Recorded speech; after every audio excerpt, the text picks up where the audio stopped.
universe, but in many cases you learn the secrets of the universe itself, and I don't think we've had a show yet that has been more true than learning about the secrets of the universe, the law of attraction, the laws of the universe, pay it forward, the secret, and we have with us Kent Reaney, who is a very good friend of Sandy Rogers throughout the years, and would probably attest to her having one of the more profound impacts on the Phoenix area. But Kent, tell us a little bit about how you and Sandy know each other, and a little bit about what she's been able to affect in the community. And be nice. I shall. And I will. It's an honor.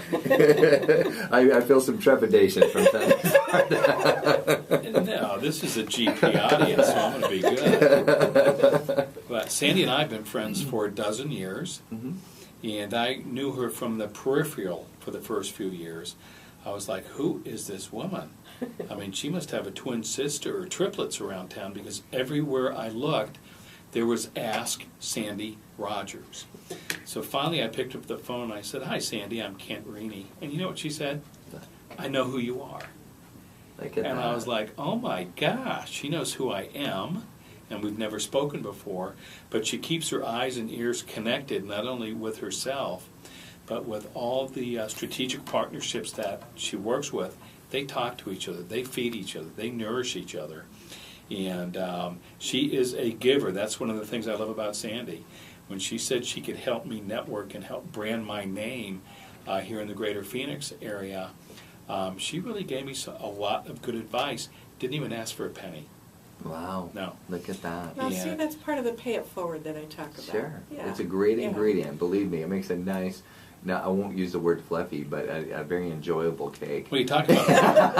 I mean, you talk about customer service, you know. Uh-huh. You know, it's like they say, you know, the greatest gift that you ever develop is your service to others. Mm-hmm. And that's the foundation of the work and service that Sandy does. Mm-hmm. So those of you who are interested in not only developing yourself personally, because it's not just about business and making a buck, she also attracts very, very wonderful, authentic business professionals and people who have good spirit.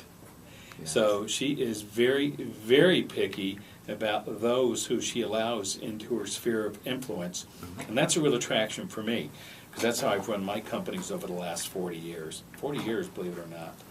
And now, are you going to state your age like Sandy did, or are we going to leave that off the air? Let me put it to you this way. Let me put it to you this way. I went to a concert, Mm-hmm. and it was called Hippie Fest, Mm-hmm. right? And so I'm looking at this group on stage, and I thought, how many years ago did I see them? And I'm counting, and I'm like, oh my gosh. I don't think in years anymore. I think in decades. Last time I saw that group was 45 years ago. It was in the 60s. Wow. Dick Clark, With the Action is Yeah. 1965. Right. It was the Young Rascals. And I was like, wow. That's amazing. So it was a wonderful event and everything. But this is the thing that's tried and true in my relationship with Sandy. Guess what? Basic business principles and how you treat people is as old as the hills. It's biblical, is what it is. It does not change. You may come up with, you know, technology and the internet and walk around with your phone just texting all day versus actually having a real dialogue with someone. Mm-hmm. Much of that, I think, is crippling a generation of people as far as really growing, you know, authentically with information that can be passed down. She calls it pass it along. It's also passing down. I mean, the elders out there. I wrote a quote the other day. I said, if you want to read history, go to the library. If you want to hear history, spend some time with an elder. Right. Sure. And it's the same thing. Yeah. Even if you're not tech savvy, and I'm talking to my friends out there who are mature, but still have fire in their belly and passion about what they do, it's okay. You can still build your network without technology. You can. But you need to show up, like Sandy was saying. Right. If she's having a group of people meeting in Scottsdale or Chandler or on the west side of town, show up. That way you can actually meet people face to face, eyeball to eyeball. And guess what? It does turn out profitable for you, whether it's financially, emotionally, or just a common ground of people that have a lot in common with you. So I am an advocate of Ms. Sandy Rogers, folks, Thank and you. I'm sticking by it. Thank you. I am. That's very sweet. She's so Thank you. cool. That's amazing, definitely. Thank you.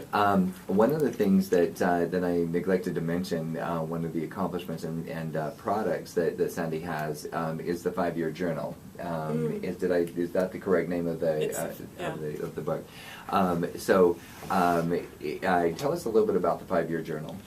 Well, this is a very special story to me, and Kent knows about it, and wow. The 5-year journal is a book that one of my dearest friends, her name was Doreen Clement, developed in 2000 and published it herself.